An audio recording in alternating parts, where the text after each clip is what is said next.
नमस्कार, मी नम्रता वागळे. माझा विशेषमध्ये आपल्या सगळ्यांचं स्वागत. जानेवारी महिन्यात मुंबईचा एक युवा खेळाडू चर्चेत आला. त्याचं नाव प्रणव धनावडे.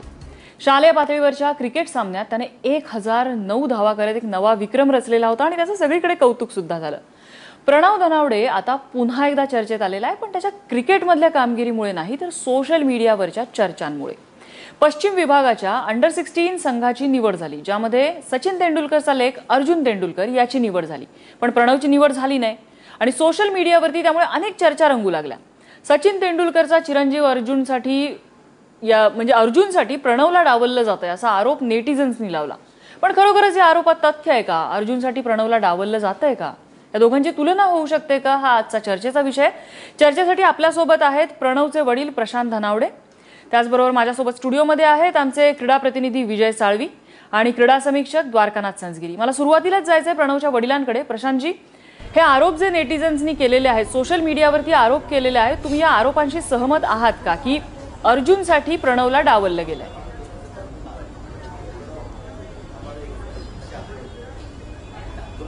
नाही, मी पूर्णपणे असहमत आहे, कारण त्याच्यात काहीच तथ्य नाहीये. बर, का तथ्य नाही असं वाटतं तुम्हाला?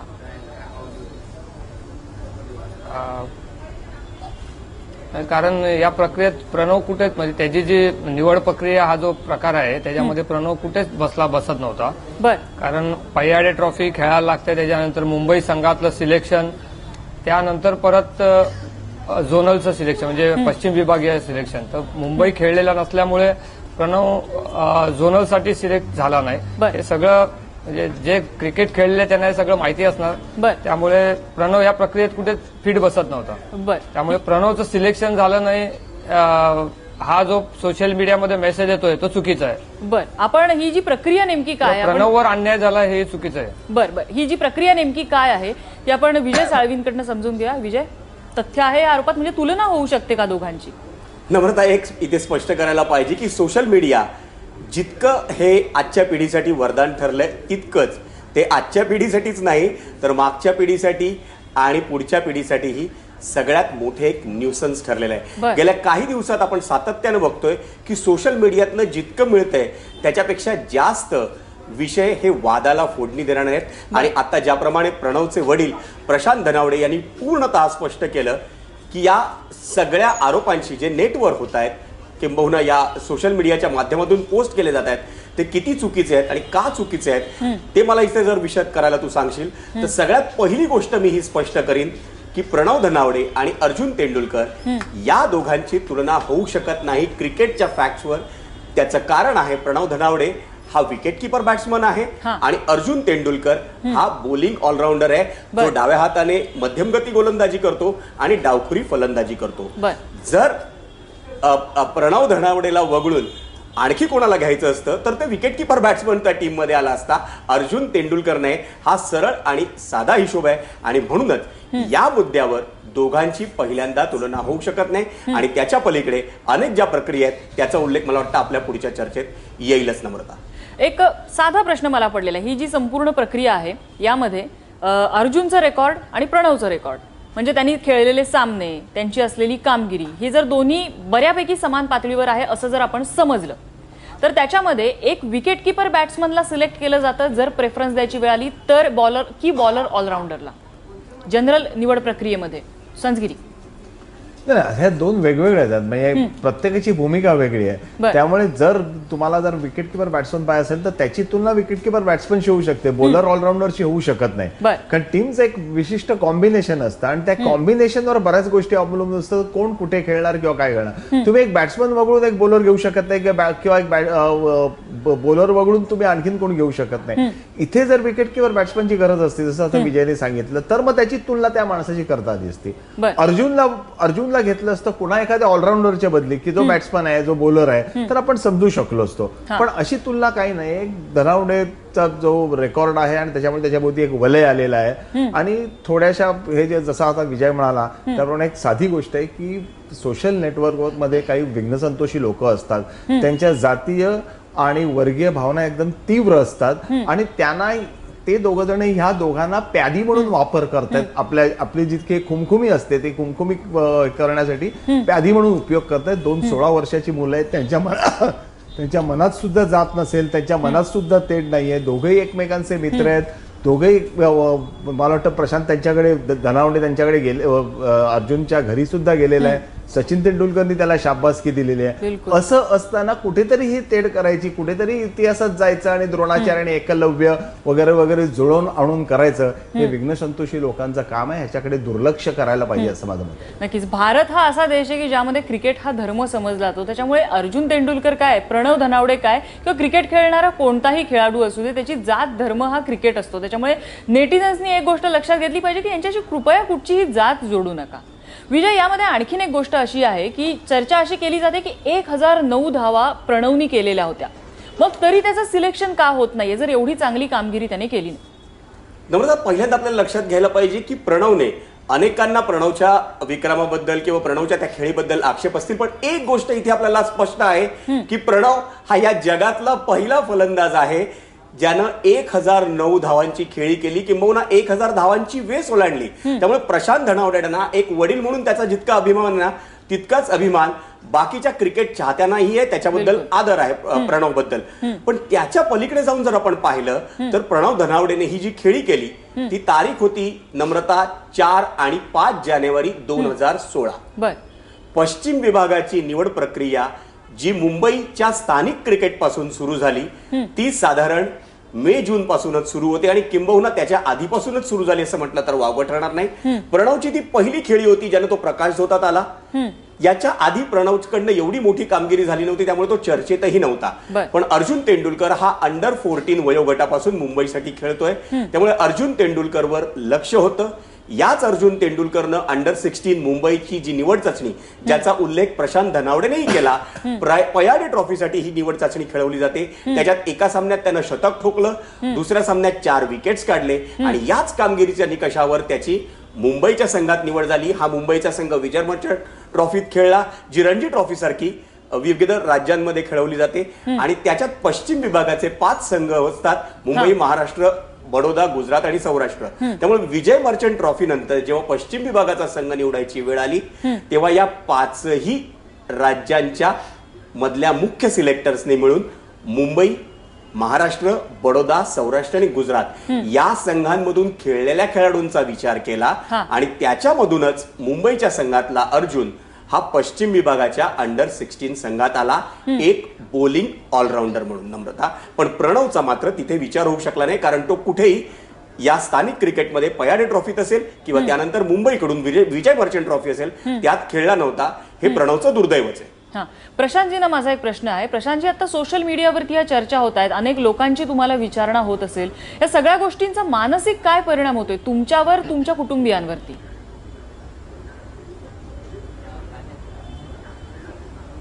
नाही, पहिले 2 दिवस तर आम्ही ते म्हणजे हसण्यावरी नेलं की एक जोक सारखं आम्हाला वाटलं आणि त्याच्यानंतर मग आम्हाला त्याचं गांभीर्य समजायला लागलं, कारण त्याच्यामध्ये सचिन सरांचं नाव घेतलं होतं, अर्जुनचं नाव घेतलं होतं आणि प्रणवलाही त्याच्याबरोबर जोडलं गेलं होतं. कारण या दोघांचं करिअर आता सुरुवात होते आणि या करिअरच्या सुरुवातीत मगाशी सर बोलले की क्रिकेटला कुठलाही जात धर्म असं काही नसतं, हे खेळाडू म्हणून खेळ करण्यासाठी म्हणून आलेले आहेत आणि मग त्यांच्यावरती जरासं दडपण येतं आणि हे सगळे चर्चा व्हायला लागली म्हणून जरासं आम्हाला टेन्शन आलं होतं, बाकी असं काही नाही. तुम्ही प्रणवशी बोललात या विषयावरती, त्याला काय वाटतंय याबद्दल?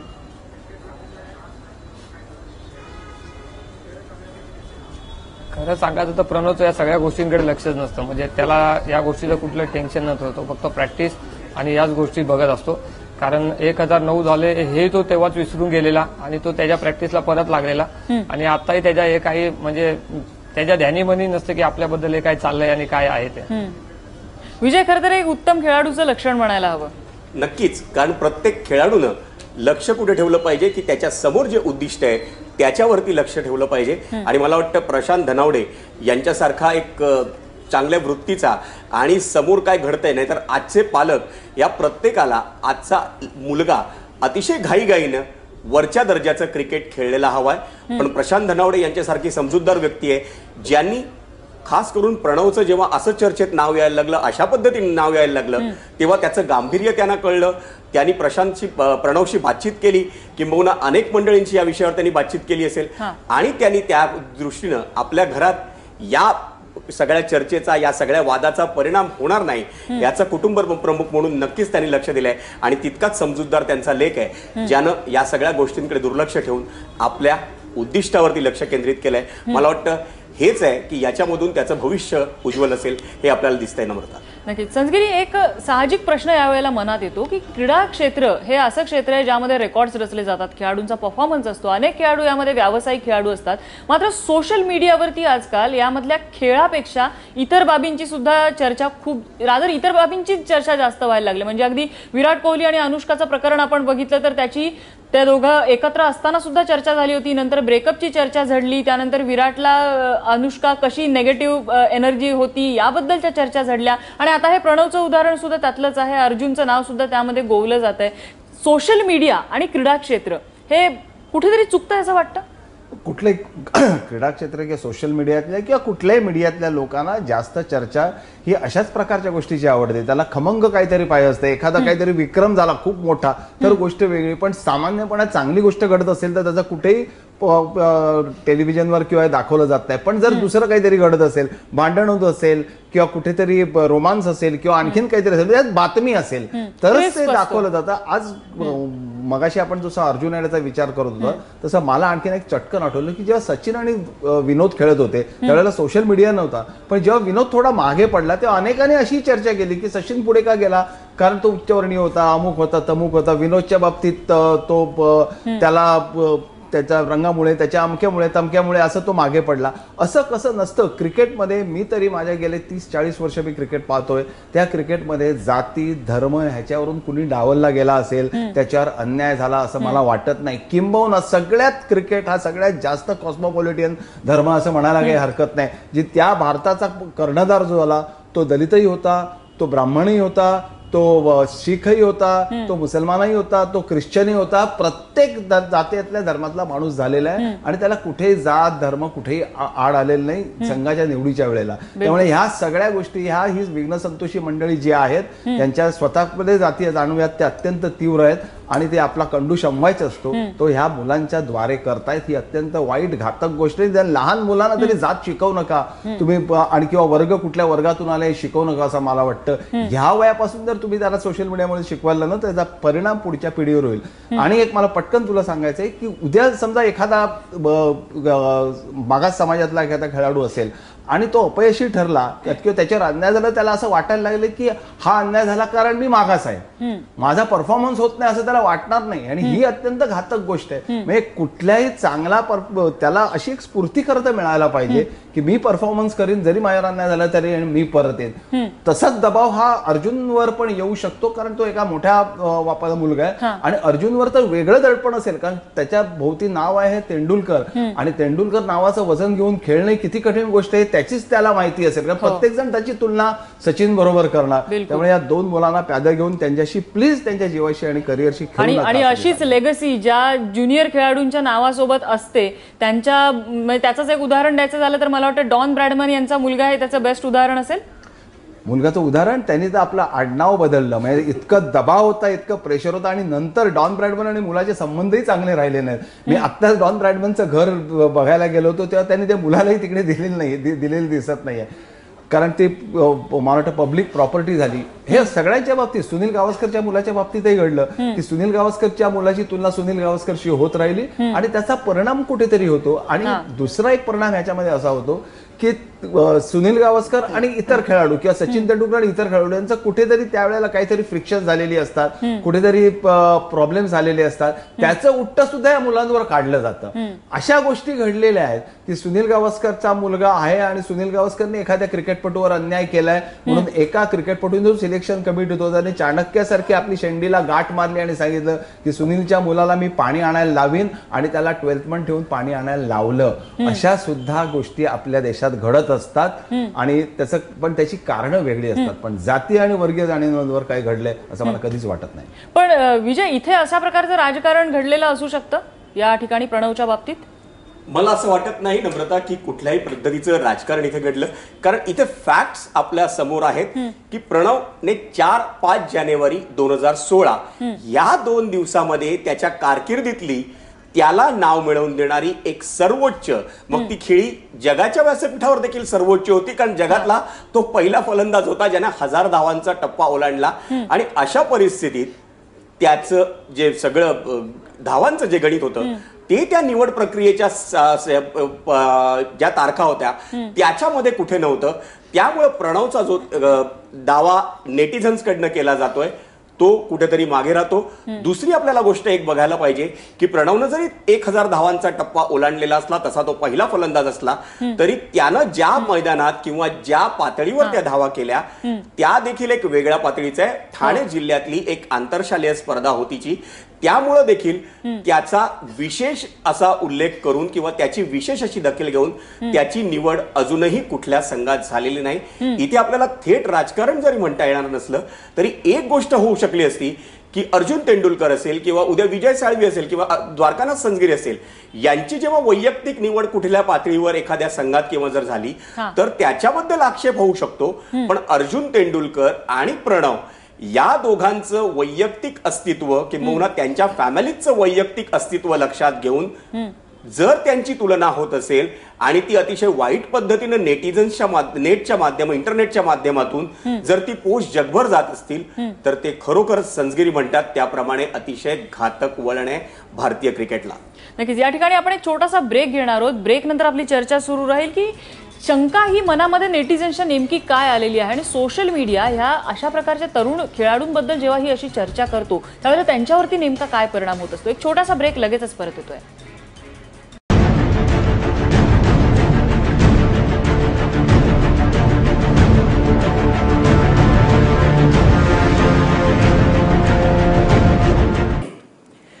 ब्रेक नंतर आपलं स्वागत. आपण पाहताय माझा विशेष. माझा प्रश्न संजगिरी तुम्हाला आहे की आता स्पेशल केस म्हणून प्रणवची या ठिकाणी निवड झालेली नाही, म्हणजे त्याने केलेले 1000 रन्स आपण लक्षात घेतले तर स्पेशल केस म्हणून कुठेतरी त्याला कन्सिडर करावं असा एखादा सॉफ्ट कॉर्नर त्याच्यासाठी असू शकतो. पण स्पेशल केस म्हणून त्याची निवड झाली नाही म्हणजे त्याच्यात क्षमता नाहीये असं होतं का? अजिबात होत नाही, अजिबात असं होत नाही. आणि जसं मगाशी विजयने सगळं एक्सप्लेन केलं की ती अख्खी प्रक्रिया, त्या प्रक्रियेत जर तो बसणार नसेल तर होणार नाही. हा कदाचित एक दबाव सुद्धा असू शकतो सोशल मीडियातून आलेला की त्याची निवड काही करून व्हायला पाहिजे. आणि मला असं वाटतं की प्रणव सारखा जो प्लेअर आहे त्याने 1000 रन्स केलेले, ज्याच्याकडे टॅलेंट आहे, लोकांनी अप्रिशिएट केले, त्याने अशा गोष्टींनी तर अजिबात पुढे पाऊल टाकू नये असं मला वाटतं. अशा त्याचा विचाराचा काही संबंधच नाही, पण कोणीतरी अनोळखी लोक असतात की जी त्याच्या वतीने दबाव टाकण्याचा प्रयत्न करतात. हे सगळं चुकीचंच आहे. आपल्या परफॉर्मन्सवरच प्लेअरनी वरती यायला पाहिजे. त्याचं आडनाव तेंडुलकर असो किंवा धनावडे असो किंवा आणखीन XYZ असो, आणि हीच प्रक्रिया असली पाहिजे. आणि हीच गोष्ट जशी इंडियन क्रिकेटमध्ये आपण वरती बघतो तशी ती तळागाळापासून असायला पाहिजे. मुख्य म्हणजे तळागाळात ती जास्त असायला पाहिजे. म्हणजे तिथे कुठल्याही मुलावर तो कुणाचा तरी कोण आहे म्हणून त्याच्यावर अन्याय अजिबात होऊ नये असं मला वाटतं. आणि परफॉर्मन्सवरच सगळं व्हायला पण तसंच होत असावं असं वाटतं. दुसरी एक चर्चा यामध्ये अशी होती की अर्जुन तेंडुलकरचं आडनाव तेंडुलकर आहे आणि त्याचे वडील करोडपती आहेत म्हणून त्याची निवड झाली, आणि प्रणव धनावडेचे वडील, त्यांचं आडनाव धनावडे आहे आणि त्याचे वडील करोडपती नाही म्हणून कुठेतरी त्याला डावललं गेलं. ही सुद्धा एक चर्चा असते. अशा प्रकारचं म्हणजे भारतीय क्रिकेटच्या इतिहासामध्ये असं कधी झालेलं आहे का? हे पूर्वी व्हायचं. ज्या वेळेला राजे होते ना, राजे होते त्यावेळेला सगळे राजे, स्वातंत्र्यपूर्व काळामध्ये सगळे भारताचे कॅप्टन असायचे ते राजे व्हायचे, कारण क्रिकेट त्यांच्या हातात होतं. म्हणजे विजयनगरमचा राजा विझी हा जो होता, विझी तो कॅप्टन होता, पण तो शेवटी प्रत्यक्ष ज्या मॅच खेळायची वेळेला त्याने CK नायडूने सांगितलं तू कॅप्टन हो, आणि CK नायडू कॅप्टन झाले. पण ते त्यावेळी ते राजे व्हायचे, ती गोष्ट वेगळी होती. पण स्वतंत्र भारतामध्ये असं कधी घडलेलं नाही. इव्हन मागच्या जर इतिहासात गेलं तर आपण उलट उदाहरण घेऊ, किंवा गरीब कुटुंबातून, दलित कुटुंबातून आलेले पालवणकर बंधू होते, 4 प्लेयर्स होते की त्या काळात दिवस अत्यंत हार्श होते असं म्हणायला हरकत नाही. पण त्यांच्यासाठी कब्बशा किंवा जे चहाचे पेले वगैरे किंवा ताटं असायची ती वेगळी असायची, कारण ते हरिजन होते, कारण की दलित होते. आणि दुसऱ्या त्यांना तरी ते संघात खेळले.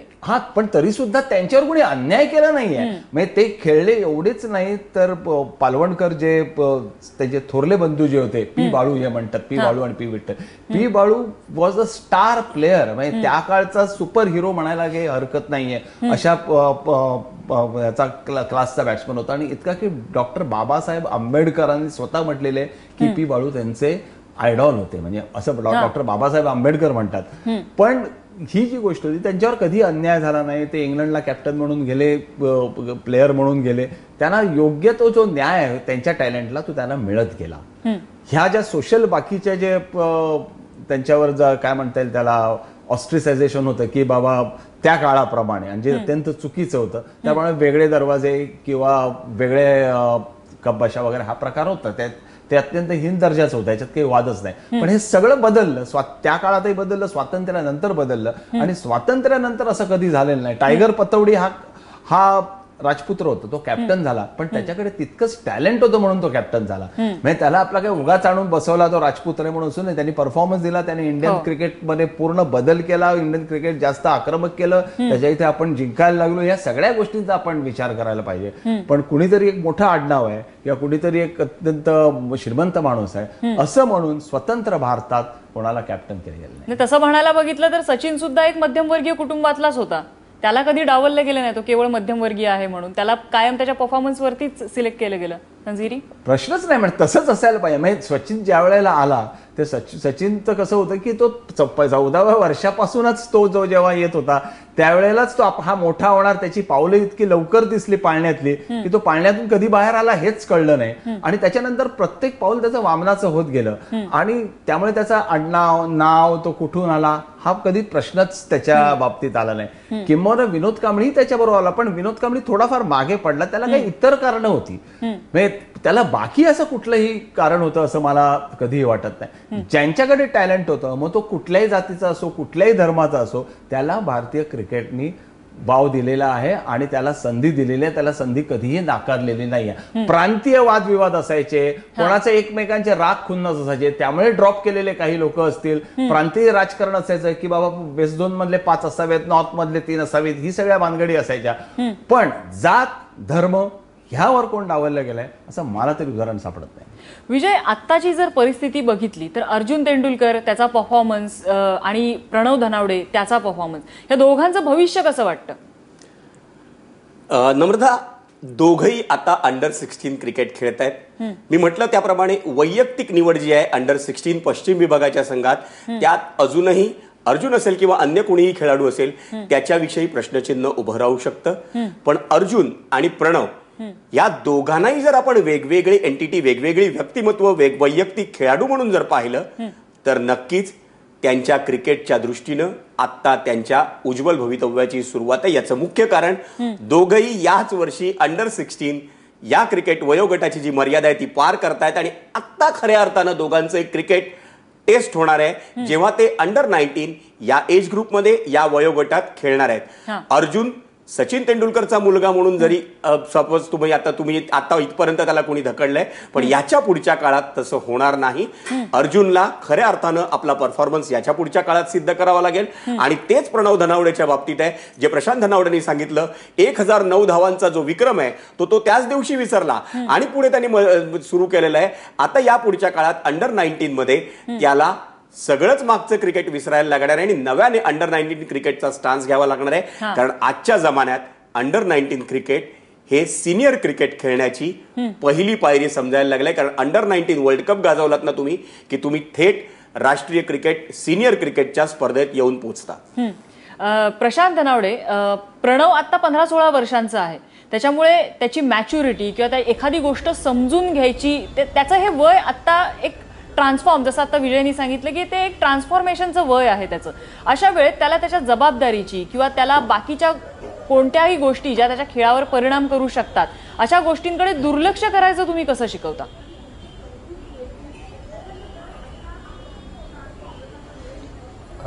आमच्याकडे आम्ही ज्या भागामध्ये राहतो कल्याणला, त्या भागात सगळ्या धर्माची जातीची लोक एकत्र राहतात.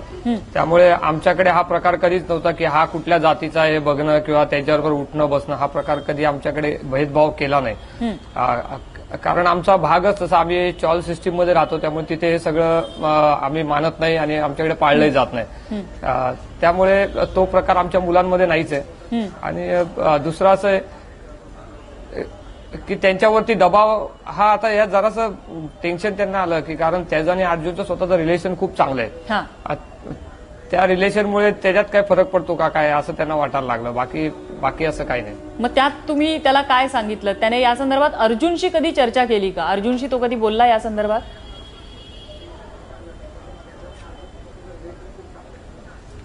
नाही, आता हे 2 दिवसापासून चालू होतं आणि माझ्या मते आता अर्जुन पश्चिम विभागाच्या झोनलच्या ज्या मॅचेस आहेत त्याच्यात बिझी असेल, त्याच्यामुळे. नाही तर मग कधीतरी रात्री वगैरे त्याच्यावर चॅटिंग किंवा बोलतो, कदाचित फोनवरती त्याचं बोलणं होतं त्याच्याशी, पण आता या 2-4 दिवसात झालेले नाही. विजय, 15-16 वर्षांचं हे या मुलांचं वय आहे. त्यांचं क्रिकेट खऱ्या अर्थाने फुलत असतं या वयामध्ये, आणि या वयामध्ये ह्या अशा काहीतरी चर्चा ज्या वेळेला ह्या मुलांबरोबर होतात, त्यांच्या क्रिकेटिंग करिअरवरती कसा परिणाम होतो? नम्रता, क्रिकेट हा खऱ्या अर्थानं एक मेंटल गेम म्हणून ओळखला जातो. जरी क्रिकेटिंग ऍक्टिव्हिटी ही फिजिकल ऍक्टिव्हिटी असली, मोकळ्या मैदानात खेळली जात असली, तरी क्रिकेट हा चेस इतकाच, शूटिंग इतकाच मेंटल गेम आहे. आणि या खेळामध्ये जितकं तुमचं शारीरिक कौशल्य, तुमचं क्रिकेटिंग कौशल्य जितकं महत्वाचं, तितकंच तुम्ही मानसिकदृष्ट्या देखील सक्षम असणं फार महत्वाचं असतं. किंबहुना मानसिकदृष्ट्या जितके तुम्ही कणखर, तितके तुम्ही वरच्या दर्जाच्या क्रिकेटमध्ये अधिकाधिक यशस्वी होत असतं. आणि मला वाटतं आपल्याला ते सातत्यानं दिसून येत असतं. कारण तुम्हाला जेव्हा वरच्या दर्जाचं क्रिकेट खेळता, तेव्हा तुम्हाला सर्वोत्कृष्ट दर्जाचा गोलंदाजाला, सर्वोत्कृष्ट दर्जाच्या क्षेत्ररक्षकाला, सर्वोत्कृष्ट दर्जाच्या संघाला नाही, तर मानसिकदृष्ट्या देखील तितकाच कणखर असलेल्या संघाला सामोरं जायचं असतं. आणि मला वाटतं विराट कोहली हे सगळ्यात उत्तम उदाहरण आहे. आजच्या जमान्यात अरेला कार्य करणं पण जरुरीचं असतं, आणि ते विराट कोहली करतो. विराट कोहली मैदानात देखील शारीरिकदृष्ट्या सगळ्यात आजचा जगातला फिटेस्ट खेळाडू आहे. सगळ्यात जर क्रिकेटिंग आजचं कौशल्य फलंदाजीचं कोणाचं सर्वोत्तम असेल तर ते विराट कोहलीचं आहे. आणि अशा दृष्टीनं जर मानसिकदृष्ट्या या खेळाडूंना वयाच्या 15व्या-16व्या वर्षी जर अशा पद्धतीची चर्चा होऊन जर कुठे तर थोडीशी छोटीशी दुखापत होत असेल ना, तर त्याच्यामुळे त्यांच्या खेळावर परिणाम होऊ शकतो. हे या पुढच्या काळात या सगळ्या उपद्व्यापी मंडळींनी लक्षात घेतलं पाहिजे. मग तो सचिनचा लेख अर्जुन तेंडुलकर असेल किंवा आपल्या समवेत असलेले प्रशांत धनावडे, सर्वसामान्य स्तरातून आलेले प्रशांत धनावडे यांचा लेख प्रणव असेल. यांना जर छोटीशी जर मानसिकदृष्ट्या दुखापत झाली तर नक्कीच त्यांच्या पुढच्या करिअरवर त्याचा परिणाम होऊ शकतो. त्यामुळे आपण सगळ्यांनीच उद्याच्या या क्रिकेटपटूंना सांभाळून घेतलं पाहिजे आणि पुढच्या आव्हानाला त्यांना तयार करायला हवं. नम्रता, संस्गिरी, ह्या अशा प्रकारच्या कोवळ्या मनावरती ज्या वेळेला ह्या खेळाडूंचा परिणाम होत असतो, नेमकी त्यावेळेला त्यांची मानसिक अवस्था काय असते? कारण तुम्ही खूप अशा क्रिकेटर्सना तुम्ही जवळून बघितलेलं आहे, म्हणजे अगदी विराट कोहली पासून अगदी यंगर क्रिकेटर्स पर्यंत. नाही, ती खूप, जसं आता विजयनी सांगितलं त्याप्रमाणे ते जे संस्कारक्षम वय असतं, त्या वयामध्ये जर तुम्ही अशी जर बीजं टाकली गेलीत की वर्गीय जाणीवांची किंवा जातीय जाणीवांची, तर ते अत्यंत वाईट आणि हानिकारक आहे. म्हणजे त्यांना स्वतःला आपल्या असं जाणवू शकेल की उद्या प्रत्येक माणसाला, अरे माझ्यावर जो अन्याय झाला ना, तो मी अमुक अमुक जातीचा आहे म्हणून झालं, किंवा अमुक अमुक माझ्या याच्यामुळे झाला. हे असणं फार वाईट आहे की ह्याला घेतलं त्याला त्यासाठी घेतलंय. हे जे चष्मे आहेत ना, हे चष्मे फेकून दिले पाहिजेत. ह्या चष्म्यातून त्या कुठल्याही गोष्टीकडे बघणं जे आहे ना, ते अत्यंत चुकीचं आहे. तुम्ही जर त्याच्यावर खऱ्या अर्थाने अन्याय होत असेल, मग तो कुणावरही होत असो, त्याला वाचा फोडली घेतली पाहिजे. आणि मग ते एकदा तुम्ही त्याला वाचा फोडताना तो कुठल्या जातीचा आहे, कुठल्या धर्माचा आहे, कुठल्या काय, हे त्याला जोडणी देऊ नका. त्याच्यातून हे संबंध मन दुभंगले जातील. ह्या सगळ्या माणसांमध्ये सुद्धा, ह्या मुलांमध्ये सुद्धा आतमध्ये एक प्रकारचं वैर निर्माण होऊ शकतं, जे जरी बाहेर तरी नाही आले ते. आज अर्जुन आणि धनावडे दोघेही अत्यंत चांगले मित्र आहेत. त्यांनी स्वतः अनेकदा सांगितलेलं आहे, तो अर्जुनच्या घरी गेलेला आहे. त्यांच्यात वितुष्ट तुम्ही का आणता, का विष कालवता, असं माझं म्हणणं आहे. आणि हे ह्या वयात तर अत्यंत वाईट आहे. मी सांगतो, मी शाळेत असताना मला SSC पर्यंत कधीही जात पात ह्याचा विषय आम्ही कधी शाळेत चर्चा केलेला आठवत नाही. माझी शाळा किंजॉर, आणि मला त्याचा खरंच अभिमान वाटतो की आधी आम्हाला कसं कळलंच नाही की माझ्याबरोबर बाकायचा हा माणूस आहे का तो आहे. हे जसजसं तुम्ही मोठे जाताना मोठे होत जातं तसं तुम्हाला ते कळत जातं. आणि मग तुम्ही त्यातून बाहेर यायला शिकलं पाहिजे. मुलांना बाहेर आणायच्या ऐवजी तुम्ही त्यांना आत ढकलण्याचा प्रयत्न करताय. तुम्ही त्याला जाणीव देताय की तू अमुक आहेस, तू तमुक आहेस, आणि तू इथला मोठ्या मुलाचा मुलगा आहेस, तू कोण अमक्याचा आहे. आणि एक लक्षात ठेव की आपल्याकडे रॅग्स टू रिचेस स्टोरी ही सगळ्यांना आवडते. म्हणजे जर गरिबीतून आलेला एखादा मुलगा असेल तर लोकांना ते आवडते, त्याच्यात एक रोमॅन्टिसिझम असतो, त्यामुळे त्याला एक विशिष्ट प्रकारचा पाठिंबा मिळतो. आज सचिन तेंडुलकर सुद्धा अशाच मध्यमवर्गीय फॅमिलीतून आज तो मोठा झालाय, आज तो कोट्याधीश झाला असेल,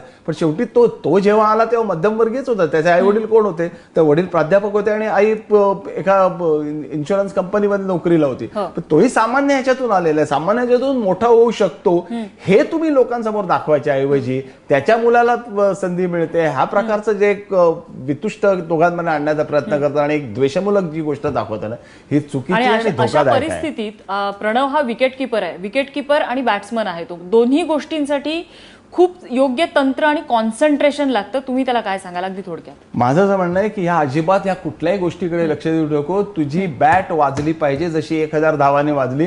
आणखीन अशा जास्तीत जास्त धावा प्रत्येक स्तरात जेव्हा तुला संधी मिळेल ना त्या वेळेला तू रन्स केल्या पाहिजेत. तू जेव्हा रन्स करशील तेव्हा तुला कोणीही थोपवू शकणार नाही. ही गोष्ट महत्वाची आहे. कुठलीही ताकद तुला थांबवू शकत नाही. फक्त लोकांना रन्स दे आणि मग जेव्हा तू निवडून येशील ना, तुझी निवड होईल त्यावेळेला तुलाही अभिमान वाटेल की तुझी जी निवड झाली ती तुझ्या स्वतःच्या सामर्थ्यावर झालेली आहे. कारण एकच मला सांगतो की तुम्हाला कोणाच्या सपोर्टने तुम्हाला तिथे आज जाता येईल, पण मैदानावर गेल्यावर एकट्यालाच खेळावं लागतं. तिथे कुणाचाही सपोर्ट चालत नाही आणि तिथे तुमचं टॅलेंटच तुमच्या मदतीला येऊ शकते. आणि जसा म्हणाला तसा मनाचा कणखरपणा. नक्कीच. प्रशांत धनावडे, मला अगदी शेवटची कमेंट थोडक्यात तुमच्याकडून हवी आहे. सोशल मीडियावरून हे जे कोणी विष पसरवतायत त्या लोकांना तुम्हाला काय सांगावं असं वाटतं?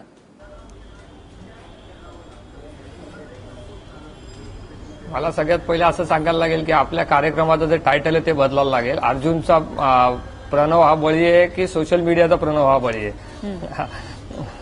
आणि दुसरं असं आहे की सोशल मीडियावरनं अशा चुकीच्या बातम्या पसरवणं खूप चुकीचं आहे. पहिले पूर्णपणे त्या बातमी पसरवण्याची जी माहिती घ्या आणि योग्य अशी बातमी लोकांपर्यंत जाऊ द्या. चुकीच्या माहितीने कोणाचा बळी जातोय असं होऊ देऊ नका. त्यामुळे त्यांच्या आता जे करिअर सुरू होतंय त्या करिअरची तिथेच संपायची वेळ येऊ देऊ नका. नक्कीच. जाता जाता एकच सांगावं असं वाटतं की सोशल मीडियावरती नियंत्रण करणं अवघड आहे. तो अशा लोकांच्या हातात गेलेला आहे ज्यातले काही लोक अविवेकी आहेत, अविचारी आहेत, जे अशा प्रकारच्या बातम्या पसरवतात. त्यामुळे अगदी तरुण खेळाडू हे ज्यांचं क्रिकेट आता फुलणार आहे त्यांच्या मनावरती साहजिक परिणाम होऊ शकतो. त्यामुळे प्रणवला एकच सांगावं असं वाटतंय, प्रणव तुझा आयडॉल असलेला सचिन हाही एका मध्यमवर्गीय कुटुंबातनं आलेला आहे आणि तो मोठा झालाय. तू सुद्धा एका मध्यमवर्गीय कुटुंबातनं आलेला आहे. जशी सचिनने आपल्या बॅटने उत्तर दिलं तसं तू सुद्धा या सगळ्या सोशल मीडियावरून जे काही पसरवतायत त्या लोकांना तुझ्या बॅटने उत्तर दे. तुझ्या भविष्यासाठी तुला शुभेच्छा आणि अर्जुन तेंडुलकरलाही शुभेच्छा. माझा विशेषसाठी या सर्व मान्यवरांनी आपल्याला चर्चेसाठी वेळ दिला त्याबद्दल त्यांचे आभार. माझा विशेषमध्ये इथेच थांबतोय. बघत रहा एबीपी माझा.